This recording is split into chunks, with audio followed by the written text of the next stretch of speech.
Today we at this Labor Day weekend service, it's a time for us to kind of get focused on what our journey lays before us in this coming ministry year.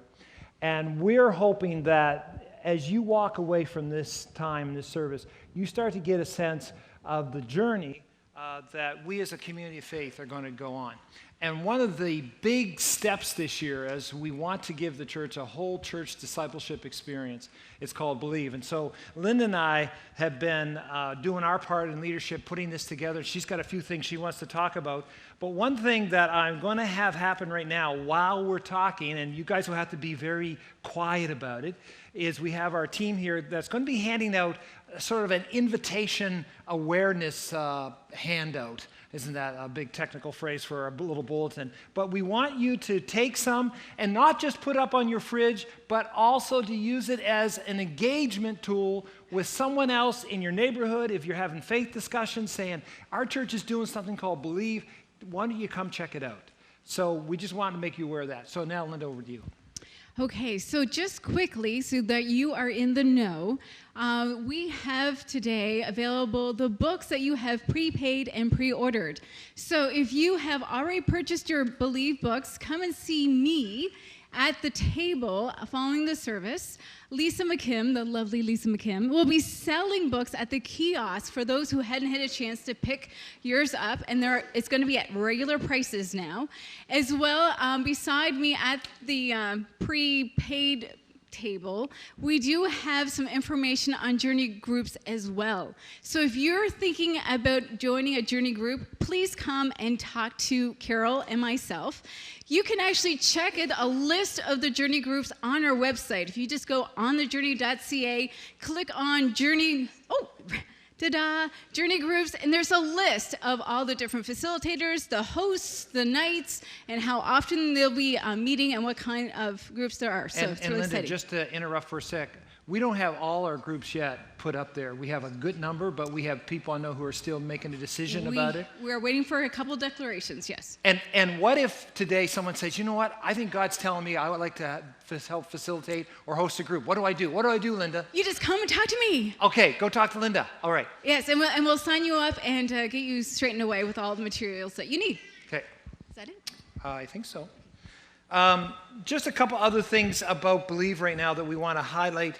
I wanted to sort of just do a really quick forecast on our journey in this experience. Number one, it builds off of the story. So last year we went through the whole story over 30 weeks. We went from one end of the Bible to the other so people could get a sense of the big picture of how the whole Bible worked together rather than just living in little snippets. Now, you're saying, well, I didn't come here last year, or I came a little bit, but I really wasn't paying attention, so I guess this Believe thing doesn't really going to work for me, okay? Well, first of all, I'm glad that you're trying to pay attention this year. That's a good sign. But you know, obviously, you're not going to lose out. It certainly is going to be an enriching experience for those who went through step one, but this is contained in and of itself as well as a discipleship growth experience for you in understanding your faith. Now, the other thing is this journey is going to be basically 10-week, I want to call them jogs, but you can call them or sprints, or they're not sprints, they're 10-week sections. So we're going to have 3 10-week sections in this Believe thing. So we're going to run up until about the end of November, then we're going to take a break and have just a Christmas, December focus. After the new year, we're going to do our next 10-week, which will run us up basically just before Easter. We'll have an Easter break, so to speak, and have an Easter focus. And then after Easter, we're into our final 10 weeks, okay?